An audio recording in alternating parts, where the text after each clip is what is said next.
So I'm Teri Nguyen. I'm a clinical research coordinator. I do clinical trials on investigational medication, and currently I just see oncology patients. So it's pretty amazing to be a patient here and then to come back full circle and to work here now.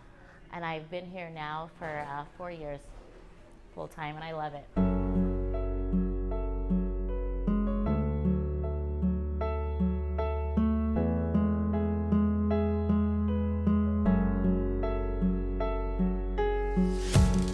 November 2010, I fell and I fractured my right frontal lobe. And I didn't know that I fractured my right frontal lobe, and I was hospitalized after realizing that I had internal bleeding. And I had to be put in an induced coma to take care of the swelling. And I was at UC Davis Hospital for over 3 months and 5 days. That was Thanksgiving, Christmas, and New Year's. You never think anything's gonna happen to you until it happens to you. And then I woke up one day and my whole life changed.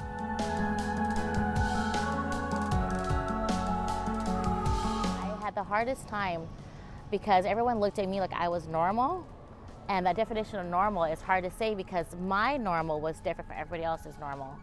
And I think over the years I finally come to terms that, I myself now, I am normal to everybody else. Everyone looks at me and you wouldn't think I had an injury, and they don't know what I've been through. Learning how to walk and talk and function in society was hard for me, and I had a hard time because I kept thinking that my life just stopped right then. Not that I didn't have appreciation that I was so lucky to be alive, but I just never felt the same. I eventually started working full-time in 2014, and so it took me some time.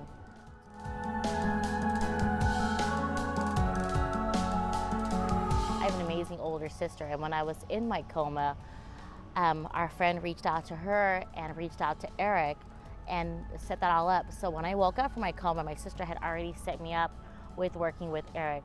And that was the best thing that ever happened because they didn't know that I fractured my right frontal lobe when I went to the ER that night, is why I sat at home for 5 days bleeding internally, and we didn't know.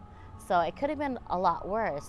So since Eric's, was so educated and, specialized in these traumatic brain injuries, he knew what to do. He made things a lot easier, and he handled everything to make sure that what happened to me didn't happen to somebody else.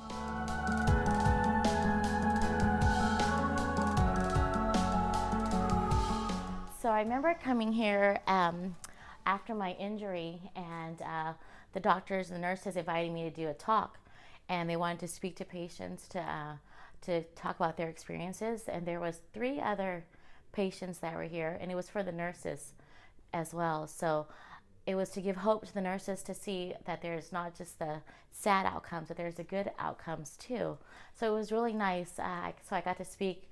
My neurosurgeon was here, my physical therapists were here, and I spoke with the other 2 gals that had brain injuries as well. I would say for anyone that's going through it, you can't be so hard on yourself because every day is progress, and every day is a blessing. So I struggled a lot with being very hard on myself.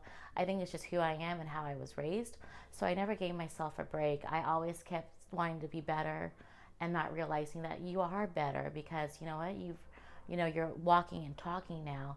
And now to go, 10 years later to working full time, now I'm helping other patients, in oncology. So I'm a part of cancer research. So I feel like there's a reason why I'm alive and why I made it through this. But during that whole time, I had a really hard time. And if it wasn't for the family and friends to support me, I wouldn't know if I'd be able to do it. But there is resources out there. There are support groups. And if you, talk to somebody and know that you're not alone. And my whole goal, when I was going through this, my family just wanted some hope. And I want to give somebody the same kind of hope that, there can still be life after traumatic brain injury.